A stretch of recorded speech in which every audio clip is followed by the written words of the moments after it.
কথার ইচ্ছে পূরণ করে অগ্নি। কথা অগ্নির মায়ের স্মৃতি ফেরানোর জন্য যেমন পরিকল্পনা করে সেরকমই কাজ করে পিসিয়া। পিসিয়া অগ্নির মায়ের শাড়ি পরে রান্নাঘরে আসে আর বলে, এই শাড়িটা দেখে বড় বৌদির কথা মনে পড়ে যাচ্ছে, আমি পারবো অভিনয় করতে। এই বলে অগ্নি আর পিসিয়া রান্না করতে করতে গান গায়। এদিকে কথা অগ্নির মাকে রান্নাঘরে নিয়ে আসতেই অগ্নির মার পুরনো স্মৃতি আবছা মনে পড়ে এবং গানটা গাইতে শুরু করে। তখন অগ্নি মনে করে হয়তো মায়ের স্মৃতি ফিরে এসেছে, তাই সঞ্চিতাকে জড়িয়ে ধরে। কিন্তু হঠাৎ করেই সঞ্চিতা অগ্নিকে ছেড়ে দিয়ে অবাক চোখে তাকিয়ে থাকে। তখন অগ্নি বুঝতে পারে তার মায়ের স্মৃতি ফিরে আসেনি, তাই মন খারাপ করে বসে পড়ে। এদিকে অগ্নির মা কথাকে বলে রুমে নিয়ে যেতে, কারণ শরীর খারাপ করছে। তখন কথা অগ্নির মাকে রুমে নিয়ে যায়। তখন হঠাৎ করে অগ্নির মা বলে, আচ্ছা কথা মা, অগ্নি কি আমার সত্যিই ছেলে?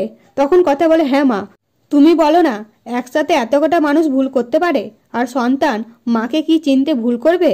ঠিক সেই মুহূর্তে কথা মেজমাকে দেখে সঞ্চিতা রুম থেকে বেরোতে। এরপরে রুমে এসে সঞ্চিতা কথাকে ওষুধ চাইলে কথা ওষুধ দেখে বলে, মায়ের ওষুধে গরমিল, এটা নিশ্চয় মেজমার কাজ। অন্যদিকে অগ্নি বলে, মায়ের যে গানটা মনে পড়েছে সেটা কথার জন্য সম্ভব হয়েছে, তাই আমি নিজে কথাকে বলবো এ বাড়িতে থেকে যেতে। কথা নিশ্চয় চাই আমি নিজের মুখে এই কথাটা বলি।